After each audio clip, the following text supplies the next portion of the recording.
স্থানীয় কওক, ইয়াত আদি জনগোষ্ঠীৰ কওক, ইয়াত নিশি সম্প্ৰদায়ৰ মানুহে কওক, ইয়াত গালু সম্প্ৰদায়ৰ মানুহে কওক, যিসকলে ইয়াত ইমান সুন্দৰকৈ নিজৰ কৃষ্টি সংস্কৃতি প্ৰদৰ্শন কৰিছে, ইয়াৰ লগত কোনোবাই বিহু, কোনোবাই বাগুৰুম্বা, কোনোবাই ইয়াৰ অৰুণাচলৰ প্ৰত্যেকটো কৃষ্টি সংস্কৃতিৰ যি বৈচিত্ৰ্য সেয়া আপোনালোকে প্ৰদৰ্শন কৰিছে। মই ব্যক্তিগতভাৱে বিশ্বাস কৰোঁ ৰাজনীতিয়ে সমাজ ধ্বংস কৰে কেতিয়াবা, কিন্তু সংস্কৃতি কেতিয়াও সমাজ নাভাঙে। সংস্কৃতি সদায় সমন্বয় বঢ়ায়, সম্প্ৰীতি মজবুত কৰে, আৰু সেয়াই হয়তো আজিৰ এই ইটানগৰৰ প্ৰেক্ষাগৃহত আপোনালোকে মই দেখিবলৈ পাইছোঁ, যি ইয়াত বিনন্দী এটা পৰিৱেশ নিজে নেদেখিলে বিশ্বাস কৰিব নোৱাৰি। আৰু তাৰ উদ্যোগতা কোন এই 1974 চনতেই যেতিয়া এক হৈ আছিল এই অৰুণাচল প্ৰদেশ, তেতিয়াই ইয়াত এই কৃষ্টি কেন্দ্ৰটো স্থাপন কৰিছিল আজিৰ প্ৰায় 50 বছৰৰ পূৰ্বে। আৰু যিসকল মনীষীয়ে ইয়াত এই কৃষ্টি কেন্দ্ৰটো স্থাপনৰ তেতিয়াই সপোন দেখিছিল, আৰু আজি 50টা বছৰ অতিক্ৰম কৰি তেখেতসকলে যে সোণালী জয়ন্তী পাতিব পৰা পৰিৱেশটোলৈ আনিলে, মই প্ৰথমতে সেইসকল ব্যক্তিক শ্ৰদ্ধাৰে সোঁৱৰিছোঁ যিসকলে গুৰুজনাৰ মহান সৃষ্টিক এই হেন অৰুণাচলৰ এই নাহৰলগুণৰ ইমান এটা দুৰ্গম অঞ্চলত এটা প্ৰতিষ্ঠা কৰাৰ সপোন দেখিছিল, আৰু তাৰপিছত গুৰুজনাৰ কৃষ্টি আৰু সংস্কৃতিক সম্প্ৰসাৰিত কৰিবৰ কাৰণে, প্ৰচাৰ আৰু প্ৰসাৰ কৰিবৰ কাৰণে ইয়াত এটা দৃঢ় পদক্ষেপ হৈছিল। উত্তৰ পুৰী হিচাপে ইয়াত হয় এখন পৃথক ৰাজ্য হৈ গ'ল, কিন্তু তাৰপিছত যিসকল ইয়াত চাকৰি কৰিবলৈ আহিছিল, যিসকলে ইয়াত ব্যৱসায় বাণিজ্য কৰিবলৈ আহিছিল, এতিয়াও তেওঁলোক ইয়াতেই থাকি গ'ল। তেওঁলোকৰ কাৰোবাৰ কাৰণে যদি অসম দেউতাক, কাৰোবাৰ কাৰণে অৰুণাচল মাতৃ হৈ থাকি গৈছে। অৰ্থাৎ সেই যিটো আৱেগিক আৰু যিটো আত্মিক সম্পৰ্ক, সেইটো অসম আৰু অৰুণাচলৰ মাজত এতিয়াও কি পৰ্যায়ত মজবুত হৈ আছে তাৰ প্ৰমাণ আপোনালোকে ইয়াত আজি দাঙি ধৰিছে। সন্মানীয় ল মিনিষ্টাৰ ইয়াত উপস্থিত আছে, আৰু কেইবাগৰাকীও অৰুণাচলৰ বিভিন্ন বিশিষ্ট ব্যক্তি ইয়াত মই দেখিছোঁ। তেখেতে কিছু সময় পূৰ্বে বক্তব্য ৰাখি গৈছে। ইয়াৰ পূৰ্বেও পাছিঘাটৰ যিটো কৃষ্টি কেন্দ্ৰ আছে, মই তালৈকো গৈছিলোঁ 2021 চনত যতদূৰ সম্ভৱ। আৰু এই পাছিঘাটৰ যিটো কৃষ্টি কেন্দ্ৰ, তাত গৈও মোৰ একেই অনুভৱ হৈছিল।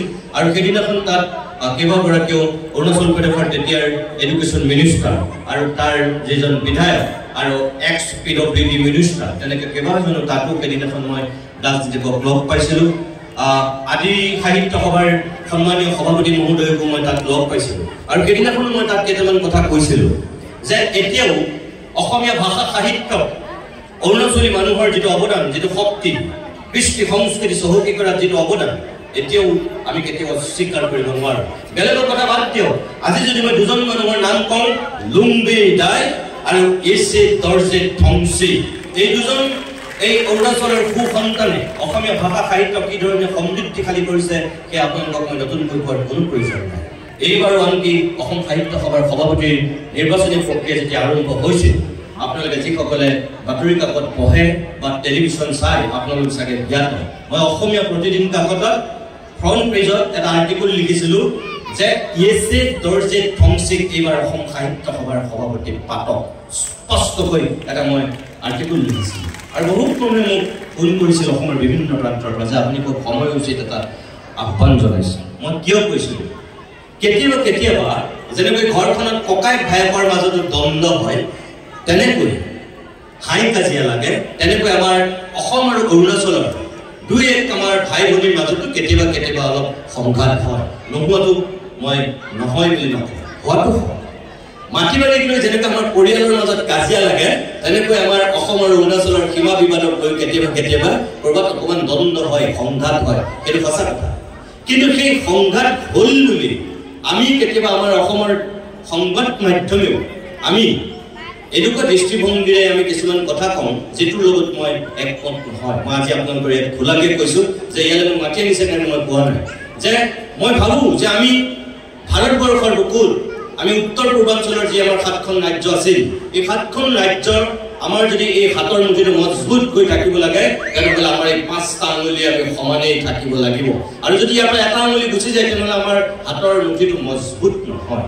ঠিক একেধৰণে আমি 7খন ৰাজ্যৰ যিখিনি জনসাধাৰণ আছো আমি সদায় এক হৈ থাকিবই পাৰিবই লাগিব আমাৰ মাজত কৰবাত কেতিয়াবা অলপ মতবিৰোধ হ'ব পাৰে এটো স্বাভাৱিক কিন্তু সেইটোকে আমি এটা আহিলা হিচাপে লৈ আমাৰ মাজত যদি হাই কাজিয়া দ্বন্দ্ব কৰোঁ এটা উচিত নহয় আৰু মই ভাবো যে এনে ধৰণৰ অনুষ্ঠানে সেই সকল মানুহে যিসকলে কেতিয়াবা হাই কাজিয়া কৰি আমাৰ মাজত অলপ অপ্ৰীতিকৰ পৰিস্থিতি এটা সৃষ্টি কৰিব বিচাৰে কৰবাত এটা ফাট মেলিব বিচাৰে সেই সকলক এনে ধৰণৰ অনুষ্ঠানে এনে ধৰণৰ পৰিৱেশে এটা বিশেষ দি দিয়ে এটা বাৰ্তা দি দিয়ে যেটো আজি আপোনালোকে এই নাহৰলগুনৰ কৃষ্টি কেন্দ্ৰই গোটেই অসমৰ জনসাধাৰণক অৰুণাচলৰ জনসাধাৰণক আপোনালোকে দি দিছে আৰু মই ভাবো যে আপোনালোকে মোৰ কথাটো সমৰ্থন কৰিছে মানে হাতচাপৰি মাৰিছে মানে মই কোনো ভুল কথা কোৱা নাই আৰু তাৰ কাৰণে মই আপোনালোকক চেলুট জনাইছো আমাক এইটোৱেই লাগে